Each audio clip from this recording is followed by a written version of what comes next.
Licence. अफसाना निगार सादत हसन मंटो। अब्बू कोचवान बड़ा छैल छबीला था। उसका तांगा भी शहर में नंबर 1 था। कभी मामूली सवारी नहीं बिठाता था। उसके लगे बंदे गाहक थे जिनसे उसको रोजाना 10-15 रुपए वसूल हो जाते थे, जो अब्बू के लिए काफी थे। दूसरे कोचवानों की तरह नशा पानी की उसे आदत नहीं थी, लेकिन साफ सुथरे कपड़े पहनने और हर वक्त बांका बने रहने का उसे बेहद शौक था। जब उसका तांगा किसी सड़क पर से घुंघरू बजाता गुजरता तो लोगों की आंखें खुद ब खुद उसकी तरफ जाती।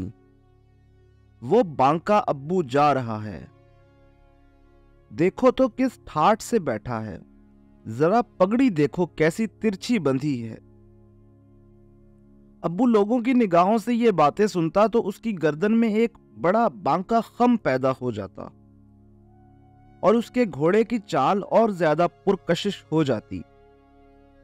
अब्बू के हाथों ने घोड़े की बागें कुछ इस अंदाज से पकड़ी होती थीं जैसे उनको इसे पकड़ने की जरूरत नहीं। ऐसा लगता था कि घोड़ा इशारों के बगैर चला जा रहा है, उसको अपने मालिक के हुक्म की जरूरत नहीं। बाज वक्त तो ऐसा महसूस होता था कि अब्बू और उसका घोड़ा चुन्नी दोनों एक जैसे हैं, बल्कि सारा टांगा एक हस्ती है और हस्ती अब्बू के सिवा और कौन हो सकती थी। वो सवारियां जिनको अब्बू कबूल नहीं करता था, दिल ही दिल में उसको गालियां देती थीं, बाज बद्दुआ भी देती थीं। खुदा करे इसका घमंड टूटे, इसका तांगा घोड़ा किसी दरिया में जा गिरे। अब्बू के होंठों पर जो हल्की हल्की मूछों की छांव में रहते थे, एक खुद एतमादी सी मुस्कुराहट नाचती रहती थी। उसको देखकर कई कोचवान जल भुन जाते थे। अब्बू की देखा देखी चंद कोचवानों ने इधर उधर से कर्ज लेकर तांगे बनवाए, उनको पीतल के साजो सामान से सजाया, मगर फिर भी अब्बू की सी शान पैदा ना हो सकी। उनको वो गाहक नसीब ना हो सके जो अब्बू के और उसके टांगे घोड़े के शायदा थे। एक दिन दोपहर को अब्बू दरख्त की छांव में टांगे पर बैठा ऊंघ रहा था कि एक आवाज उसके कानों में भिन भिन आई। अब्बू ने आंखें खोल कर देखा, एक औरत टांगे के बम के पास खड़ी थी। अब्बू ने उसे बमुश्किल एक नजर देखा, मगर उसकी तीखी जवानी एकदम उसके दिल में खुब गई। वो औरत नहीं, जवान लड़की थी, 16-17 बरस की, दुबली पतली लेकिन मजबूत, रंग सांवला मगर चमकीला, कानों में चांदी की छोटी छोटी बालियां, सीधी मांग, सुतवा नाक, उसकी फनंग पर एक छोटा चमकीला तिल, लंबा कुर्ता और नीला रिया। लड़की ने कंवारी आवाज में अब्बू से पूछा, वेना स्टेशन का क्या लोगे? अब्बू के होंठों की मुस्कुराहट शरारत इख्तियार कर गई, कुछ नहीं। लड़की के चेहरे की संवलाहट सुर्खी माइल हो गई, क्या लोगे स्टेशन का? अब्बू ने उसको अपनी नजरों में समोते हुए कहा, तुझसे क्या लेना है भाग भरिए, चल आ बैठ तांगे में। लड़की ने घबराए हुए हाथों से अपने मजबूत सीने को ढांका, हालांकि वो ढका हुआ था। कैसी बातें करते हो तुम? अब्बू मुस्कुराया, चल आ, अब बैठ भी जा, ले लेंगे जो तू दे देगी। लड़की ने कुछ देर सोचा, फिर पायदान पर पांव रखकर टांगे में बैठ गई। जल्दी ले चल स्टेशन। अब्बू ने पीछे मुड़कर देखा, बड़ी जल्दी है तुझे सोनिए। हाय हाय तू तो। लड़की कुछ और कहते कहते रुक गई। टांगा चल पड़ा और चलता रहा। कई सड़कें घोड़े के सुमों के नीचे से निकल गईं। लड़की सहमी बैठी थी। अब्बू के होंठों पर शरारत भरी मुस्कुराहट नाच रही थी। जब बहुत देर हो गई तो लड़की ने डरी हुई आवाज में पूछा, स्टेशन नहीं आया अभी तक? अब्बू ने मानीखेज अंदाज में जवाब दिया, आ जाएगा, तेरा मेरा स्टेशन एक ही है। क्या मतलब? अब्बू ने पलटकर लड़की की तरफ देखा और कहा, अल्लड़े, क्या तू इतना भी नहीं समझती? तेरा मेरा टेशन एक ही है। उसी वक्त एक हो गया था जब अब्बू ने तेरी तरफ देखा था। तेरी जान की कसम, तेरा गुलाम झूठ नहीं बोलता। लड़की ने सर पर पल्लू ठीक किया। उसकी आंखें साफ बता रही थीं कि वो अब्बू का मतलब समझ चुकी है। उसके चेहरे से इस बात का भी पता चलता था कि उसने अब्बू की बात का बुरा नहीं माना, लेकिन वो इस कश्मकश में थी कि दोनों का टेशन एक हो या ना हो। अब्बू बांका सजीला तो है, लेकिन क्या वफादार भी है? क्या वो अपना टेशन छोड़ दे जहां उसकी गाड़ी पता नहीं कब की जा चुकी थी? अब्बू की आवाज ने उसको चौंका दिया। क्या सोच रही है भागवरिये? घोड़ा मस्त खरामी से दुलकी चल रहा था। हवा खुनक थी। सड़क के दो रविया उगे हुए दरख्त भाग रहे थे। उनकी टहनियां झूम रही थीं। घुंघरुओं की एक आहंग झुंझलाहट के सिवा और कोई आवाज नहीं थी। अब्बू गर्दन मोड़े लड़की के सांवले हुस्न को दिल ही दिल में चूम रहा था। कुछ देर के बाद उसने घोड़े की बागें जंगले की सलाख के साथ बांध दी और उचक कर पिछली सीट पर लड़की के साथ बैठ गया। वो खामोश रही। अब्बू ने उसके दोनों हाथ पकड़ लिए। दे दे अपनी बागें मेरे हाथ में। लड़की ने सिर्फ इतना कहा, छोड़ भी दे, लेकिन वो फौरन ही अब्बू के बाजुओं में थी। इसके बाद उसने मजाहमत न की। उसका दिल अलबत्ता जोर जोर से फड़फड़ा रहा था, जैसे खुद को छुड़ाकर उड़ जाना चाहता है। अब्बू हौले हौले प्यार भरे लहजे में उसे कहने लगा, ये टांगा घोड़ा मुझे अपनी जान से 11वीं वाले पीर की ये बेच दूंगा और तेरे लिए सोने के कड़े बनवाऊंगा। आप फटे पुराने कपड़े पहनूंगा, लेकिन तुझे शहजादी बनाकर रखूंगा। कसम वादा ला शरीक की जिंदगी में ये मेरा पहला प्यार है।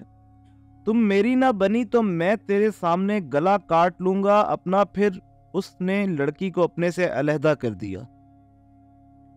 जाने क्या हो गया है मुझे, चलो तुम्हें टेशन छोड़ आऊं।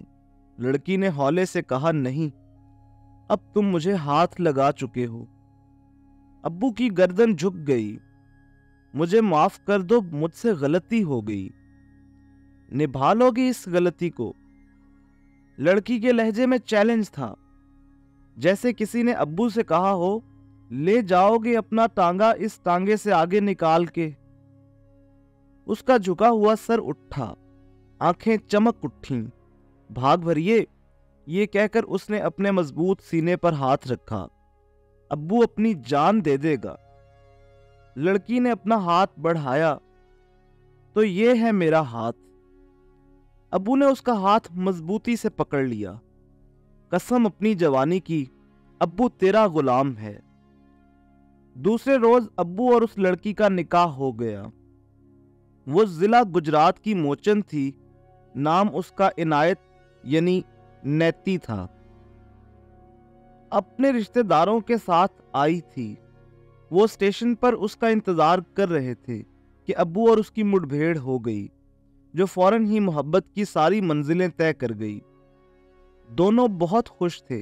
अब्बू ने टांगा घोड़ा बेचकर नैती के लिए सोने के कड़े नहीं बनवाए थे, लेकिन अपने जमा किए हुए पैसों से उसको सोने की बाली खरीद दी थी। कई रेशमी कपड़े भी बनवा दिए थे। लिस लिस करते हुए रेशमी लाचे में जब नेती अब्बू के सामने आती तो उसका दिल नाचने लगता। कसम पंचतन पाक की, दुनिया में तुझ जैसा सुंदर और कोई नहीं।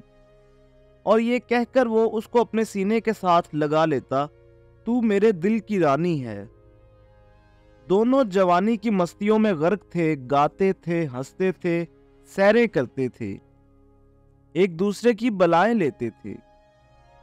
एक महीना इसी तरह गुजर गया कि दफतन एक रोज पुलिस ने अब्बू को गिरफ्तार कर लिया। नैती भी पकड़ी गई।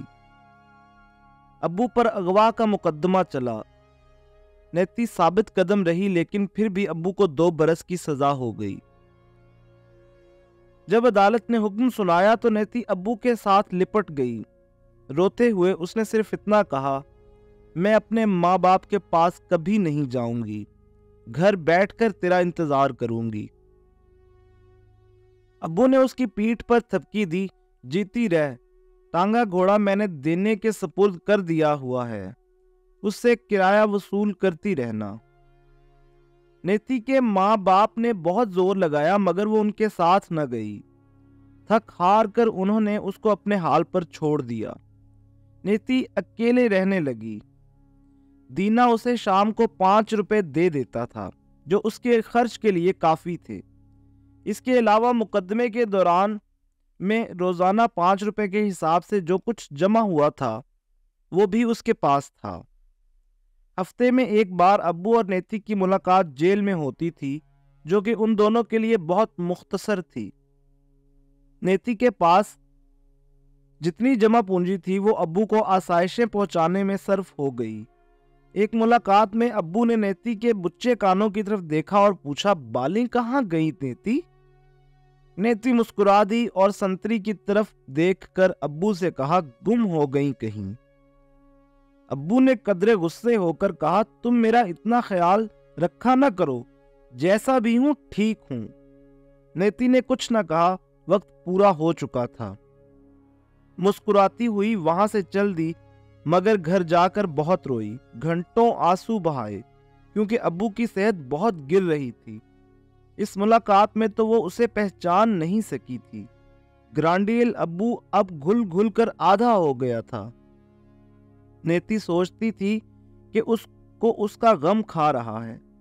उसकी जुदाई ने अब्बू की ये हालत कर दी है, लेकिन उसको ये मालूम नहीं था कि दिक का मरीज है और ये मर्ज उसे विरसे में मिला है। अब्बू का बाप अब्बू से कहीं ज्यादा ग्रांडियल था, लेकिन दिक ने उसे चंद दिनों ही में कब्र के अंदर पहुंचा दिया। अब्बू का बड़ा भाई कड़ियल जवान ने उसे दबोच लिया था। जवानी खुद अब्बू इस हकीकत से गाफिल था। चुनाचे जेल के अस्पताल में जबकि वो आखिरी सांस ले रहा था, उसने अफसोस भरे लहजे में नेती से कहा, मुझे मालूम होता कि मैं इतनी जल्दी मर जाऊंगा तो कसम वाहदाहु ला शरीक की तुझे कभी अपनी बीवी ना बनाता। मैंने तेरे साथ बहुत जुल्म किया, मुझे माफ कर दे। और देख, मेरी एक निशानी है, मेरा टांगा घोड़ा, उसका ख्याल रखना। और चुन्नी बेटे के सर पर हाथ फेर के कहना, अब्बू ने तुझे प्यार भेजा है। अब्बू मर गया, नेती का सब कुछ मर गया, मगर वो हौसले वाली औरत थी। इस सदमे को उसने बर्दाश्त कर ही लिया। घर में तने तनहा पड़ी रहती थी। शाम को दीना आता था और उसे दम दिलासा देता और कहता था, कुछ फिक्र ना करो भाभी, अल्लाह मियाँ के आगे किसी की पेश नहीं चलती। अब्बू मेरा भाई था, मुझसे जो हो सकता है खुदा के हुक्म से करूंगा। शुरू में तो नेती न समझी, पर जब उसके इद्दत के दिन पूरे हुए तो दीने ने साफ लफ्जों में कहा कि वो उससे शादी कर ले। ये सुनकर नेती के जी में आई कि वो उसको धक्का देकर बाहर निकाल दे, मगर उसने सिर्फ इतना कहा, भाई मुझे शादी नहीं करनी। उस दिन से दीने के रवैये में फर्क आ गया। पहले शाम को बिला नागा 5 रुपए अदा करता था, अब कभी 4 देने लगा, कभी 3। बहाना ये कि बहुत मंदा है। फिर 2-2 3 बहुत मंदा गायब रहने लगा। फिर 2-2 3-3 दिन गायब रहने लगा। बहाना ये कि बीमार था या टांगे का कोई कल पुर्जा खराब हो गया था, इसलिए जो ना सका। जब पानी सर से निकल गया तो नेती ने दीने से कहा, भाई अब तुम तकलीफ ना करो, टांगा घोड़ा मेरे हवाले कर दो। बड़ी लहतो लाल के बाद बिलाखिर दीने ने बादले ना खास्ता टांगा घोड़ा नेती की तहवील में दे दिया। उसने माझे के सुपुर्द कर दिया जो अब्बू का दोस्त था। उसने भी कुछ दिनों के बाद शादी की दरखास्त की। नेती ने इनकार किया तो उसकी आंखें बदल गईं, हमदर्दी वगैरह सब हवा हो गई। नेती ने उससे टांगा घोड़ा वापस ले लिया और एक अनजाने कोचवान के हवाले कर दिया। उसने तो हद ही कर दी। एक शाम पैसे देने आया तो शराब में धुत था। डेवड़ी में कदम रखते ही नेति पर हाथ डालने की कोशिश की। नेति ने उसको खूब सुनाई और काम से हटा दिया। 8-10 रोज टांगा घोड़ा बेकार तवेले में पड़ा रहा। घास दाने का खर्चा अलहदा, तवेले का किराया अलहदा। नेति जब उलझन में गिरफ्तार खास करता था, कोई उसकी इस्मत पर हाथ डालने की कोशिश करता था, कोई पैसे मार लेता था। बाहर निकलती थी तो लोग बुरी निगाहों से घूरते थे। एक रात उसका हमसाया दीवार फांद के आ गया और दराज दस्ती करने लगा। नेति सोच सोच कर पागल हो गई कि क्या करे। एक दिन बैठे बैठे उसे ख्याल आया, क्यों न टांगा में आप ही जोतूं, आप ही चलाऊं। अब्बू के साथ जब वो सैर को जाया करती थी तो टांगा खुद ही चलाया करती थी। शहर के रास्तों से भी वाकिफ थी। लेकिन फिर उसने सोचा, लोग क्या कहेंगे। उसके जवाब में उसके दिमाग ने कई दलीलें दी। क्या हर्ज है, क्या औरतें मेहनत मजदूरी नहीं करती? ये कोयले वालियां, ये दफ्तरों में जाने वाली औरतें, घर में बैठकर काम करने वालियां तो हजारों होंगी।